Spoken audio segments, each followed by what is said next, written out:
तो एक बड़ी खबर इस बीच आपको बता दें, इस वक्त एक बड़ी खबर मिल रही है। यह बड़ी खबर दरअसल ऑक्सीजन संकट को लेकर है। दरअसल ऑक्सीजन संकट पर सुप्रीम कोर्ट में सुनवाई हुई है। सुप्रीम कोर्ट में केंद्र की ओर से रिपोर्ट सौंपी गई है।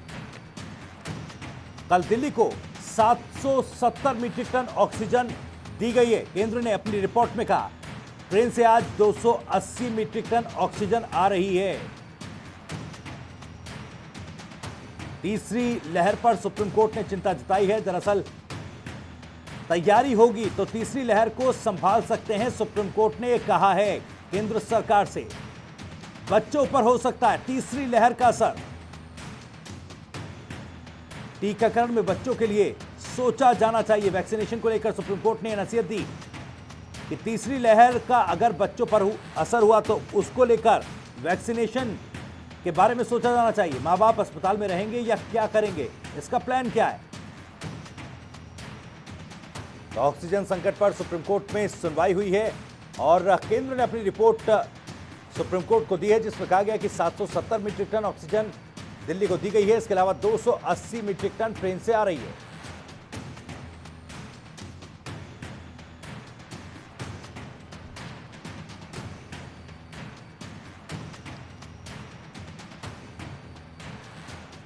स्पर्श हमारे संवाददाता ज्यादा जानकारी के साथ जुड़ रहे हैं। स्पर्श, ऑक्सीजन को लेकर सुप्रीम कोर्ट में सुनवाई हुई, क्या कुछ अपडेट आपके पास? देखिए भविष्य, आज ऑक्सीजन मामले पर सुप्रीम कोर्ट में फिलहाल सुनवाई जारी है। कल सुप्रीम कोर्ट ने कहा था कि हमें रिपोर्ट दीजिए कि कितनी मैट्रिक टन जो सप्लाई है वो दिल्ली को जो है की गई है। फिलहाल सुप्रीम कोर्ट में केंद्र सरकार ने जवाब दिया है कि 730 मैट्रिक टन जो ऑक्सीजन है वो दिल्ली सरकार को जो है सप्लाई की गई है। इसके बाद अगर बात की जाए तो सुप्रीम कोर्ट में फिलहाल जो सुनवाई है वो लगातार जो है जारी देखने को मिल रही है।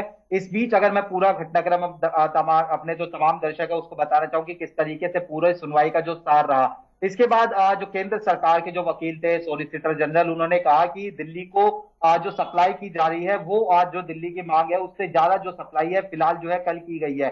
ऐसे में दूसरे राज्यों की ऑक्सीजन की जो कटौती है वो जो है की गई ताकि जो दिल्ली की सप्लाई है वो जो है दिल्ली को मिल सके। ऐसे में दूसरे राज्यों में अगर किसी तरीके की अनहोनी होती है तो उसके लिए कौन जिम्मेदार होगा, इसको लेकर सॉलिसिटर जनरल जो केंद्र सरकार की तरफ से पेश हो रहे थे उनकी तरफ से अपनी जो है बात वहां पर रखी गई। इसके बाद सुप्रीम कोर्ट ने कहा कि निश्चित तौर पर जो ये एक बड़ी समस्या है। इसके बाद जो सॉलिसिटर जनरल है उन्होंने कहा कि दिल्ली में सप्लाई तो हो रही है और केंद्र सरकार के जो अधिकारी मौजूद थे उन्होंने भी कहा कि दिल्ली में सप्लाई जो है सुनिश्चित जो है कल की गई है 700 मैट्रिक टन से ज्यादा, लेकिन दिल्ली सरकार वो सप्लाई जो है उठा नहीं पा रही है। ऐसे में जो टैंकर है वो दिल्ली में ही जो है कहीं ना कहीं खड़े रह जा रहे हैं, इसलिए जो समस्याएं और ज्यादा जो है सामना करना पड़ रहा है। लेकिन सुप्रीम कोर्ट में इस तरह की बात भी आई, जो आपने बताया कि टैंकर्स को लेकर समस्या उठ रही है, गतिरोध देखने को मिल रहा है, लेकिन सुप्रीम कोर्ट ये कह रहा है कि टैंकर्स के लिए दिल्ली के भरोसे ना बैठे केंद्र।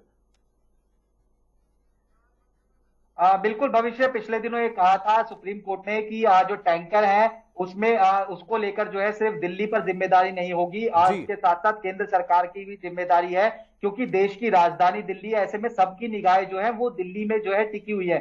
ऐसे में केंद्र को जो टैंकर है वो उपलब्ध कराने चाहिए। हालांकि कल जो दिल्ली सरकार की तरफ से जो ऑक्सीजन का बुलेटिन जारी किया गया था उसमें जो दिल्ली के जो विधायक है राघव चड्ढा, उन्होंने कहा कि 180 क्रायोजेनिक टैंकर जो है वो केंद्र सरकार दिल्ली सरकार को उपलब्ध कराए। इसके बाद अगर हम सुप्रीम कोर्ट की सुनवाई पे वापस पहुंचते हैं तो सुप्रीम कोर्ट ने कहा कि एक जो कमेटी है, ऑडिट जो है वो किया जा सकता है दिल्ली में ऑक्सीजन की सप्लाई को लेकर कि आखिरकार जब इतनी सप्लाई हो रही तो वो लोगों तक क्यों नहीं पहुंच रही, क्योंकि आरोप लगातार केंद्र सरकार की तरफ से ये लगाया जा रहा है कि दिल्ली में सुनिश्चित सप्लाई जो है की जा रही है, लेकिन उसके बावजूद जो दिल्ली के अलग अलग हॉस्पिटल है वहां पर इस तरह की कॉल्स जो है निकलकर सामने आती है।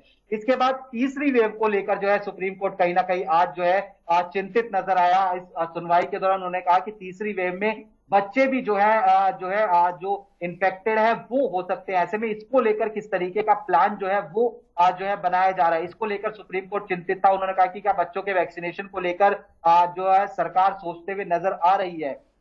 इसके अलावा अगर बात करें तो जो मेडिकल के छात्र हैं उनका किस तरीके से उपयोग किया जा सकता है इस महामारी के दौरान, इस पे भी जो है सुप्रीम कोर्ट ने अपनी टिप्पणी की। सुप्रीम कोर्ट ने कहा कि सिर्फ पैसे देने से, इंसेंटिव देने से जो है काम नहीं चलेगा। जो नीट की परीक्षा होती है, क्या उसमें अंक जो है ज्यादा दिए जा सकते हैं ऐसे छात्रों को जो कोविड में ड्यूटी कर रहे थे? इस पर भी जो है विचार विमर्श जो है किया जाना चाहिए। जी। हालांकि अब जो अंतिम जो दिल्ली सरकार के वकील थे, उनकी तरफ से जो बात की गई वो भी मैं अपने तमाम दर्शकों को बता दूं। दिल्ली सरकार के वकील ने कहा कि केंद्र सरकार दावा कर रही है कि 700 मैट्रिक टन जो है ऑक्सीजन, उससे ज्यादा जो है दिल्ली को प्रोवाइड की गई। हालांकि इसके दिल्ली सरकार ये देख रही है कि जो ऑक्सीजन रास्ते में है उसको भी जो है इसमें गिन लिया गया है। ऐसे में अभी भी जो है जो एक दूसरे पर पलटवार है वो जो है सुप्रीम कोर्ट में फिलहाल एक दूसरी सरकार जो है करती हुई नजर आ रही है।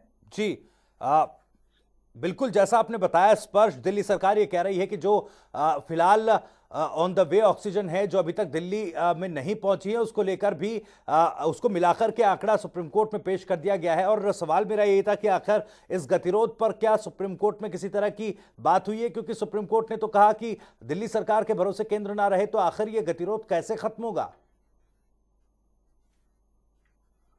देखिए फिलहाल जो सुनवाई है वो इस मामले को लेकर लगातार जारी है कि जो आंकड़े रखे गए थे सुप्रीम कोर्ट में वो उस तरीके के आंकड़े नहीं थे जिस जी। तरीके की जो बातें हैं वो कही जा रही है। 700 मैट्रिक टन उसमें भी जो है गिन लिया गया कि जो रास्ते में ऑक्सीजन है। जी। ऐसे में अब आगे सुप्रीम कोर्ट क्या कहता है उसके लिए इंतजार करना होगा। बिल्कुल। लेकिन लगातार हम पिछले कई दिनों से देख रहे हैं कि 10 से 15 दिन हो गए हैं लगातार दिल्ली हाईकोर्ट में सुनवाई चल रही थी, फिर सुप्रीम कोर्ट में सुनवाई चल रही थी। हालांकि सुप्रीम कोर्ट की सुनवाई के बाद जो लगातार डिमांड कही जा रही थी, क्योंकि सुप्रीम कोर्ट कह रहा था कि 700 मैट्रिक टन तो आपको दिल्ली सरकार को प्रोवाइड कराना ही होगा। तो ऐसे में सुप्रीम कोर्ट में जरूर केंद्र सरकार ने कहा है कि प्रोवाइड करा दिया गया, लेकिन किस तरीके से ग्राउंड रियलिटी जो हम दिखा रहे हैं अपने तमाम दर्शकों को कि अलग अलग हॉस्पिटल अभी भी ये कहते हैं कि उनके पास जो ऑक्सीजन की कमी है वो लगातार जो है फिलहाल देखने को मिल रही है। स्पर्श, क्या ये सुनवाई अभी भी चल रही है? बिल्कुल भविष्य अभी आज सुप्रीम कोर्ट में सुनवाई चल रही है और जो दिल्ली सरकार के वकील है राहुल मेहरा, वो अपना पक्ष जो है सुप्रीम कोर्ट में रखते हुए नजर आ रहे हैं। चलिए स्पर्श, जैसा आपने जिक्र किया तीसरी वेव को लेकर सुप्रीम कोर्ट ने चेताया और नसीहत दी कि बच्चों के वैक्सीनेशन पर सोचा जाना चाहिए, लेकिन सवाल ये उठ रहा है जब 18 से 44 साल के युवाओं के लिए और लोगों के लिए वैक्सीनेशन अभियान शुरू किया गया 1 मई से, उसके बाद से अभी तक वैक्सीनेशन का कोटा जो है, जो डोज है वो नहीं मिल पा रही हैं, वैक्सीनेशन बाधित हो रहा है। ऐसे में कैसे बच्चों के वैक्सीनेशन पर काम करेगी सरकार, यह भी अपने आप में एक बड़ा सवाल है। बिल्कुल भविष्य अगर वैक्सीनेशन की बात करें तो देश के अलग अलग राज्यों में हम देख रहे हैं कि जो सप्लाई है वैक्सीन की वो जो है अभी फिलहाल जो है कहीं ना कहीं असमंजस में नजर आ रही है। हालांकि दिल्ली सरकार ने अपनी वैक्सीनेशन की जो प्रक्रिया है वो शुरू की है और जो 18 से 45 साल वर्ष वाले जो तमाम स्लॉट है वो जो है बुक पूरी तरीके से जो है नजर आ रहे हैं। ऐसे में लोग ज्यादा संख्या में जो है आगे आ रहे हैं वैक्सीन करवाने के लिए। लेकिन तीसरी वेव को लेकर जिस तरीके से तमाम जो एक्सपर्ट कह रहे हैं कि तीसरी वेव भी आएगी, कल स्वास्थ्य मंत्रालय की जो प्रेस कॉन्फ्रेंस हुई थी उसमें ये जानकारी दी गई कि तीसरी वेव भी आएगी। हालांकि कब आएगी इसको लेकर अभी जो है टाइमिंग जो है पता नहीं चल पाई है, लेकिन आएगी इस तरीके की बातें स्वास्थ्य मंत्रालय की प्रेस कॉन्फ्रेंस में कही गई थी। इसीलिए सुप्रीम कोर्ट जो है चिंतित है, क्योंकि तमाम एक्सपर्ट ये कह रहे हैं कि आने वाली जो वेव होगी वो बच्चों को ज्यादा संक्रमित करती नजर आएगी। तो ऐसे में किस तरीके की प्रक्रिया बच्चों की वैक्सीन को लेकर जो है अपनाई जा सकती है, क्योंकि अभी तक देश में सिर्फ 18 साल तक के जो तमाम लोग हैं उनके लिए वैक्सीन की जो प्रक्रिया अपनाई गई है। ऐसे में हालांकि दूसरे कई देशों में अगर बात की जाए तो 18 साल से कम वाले व्यक्ति हैं उनको जो है देखनी चाहिए कि क्या वहां पर जो है वैक्सीनेशन की प्रक्रिया जो बच्चे हैं उनमें अपनाई जा रही है नहीं जा रही है। इन तमाम चीजों को लेकर जो है केंद्र सरकार को गौर करना होगा और उसके बाद जो है किसी तरीके से विचार विमर्श किया जाएगा कि 18 साल से कम उम्र वाले हैं उनके लिए। चलिए बहुत बहुत शुक्रिया स्पर्श आपका इस तमाम जानकारी और बातचीत के लिए। नजर आप बनाए रखिएगा।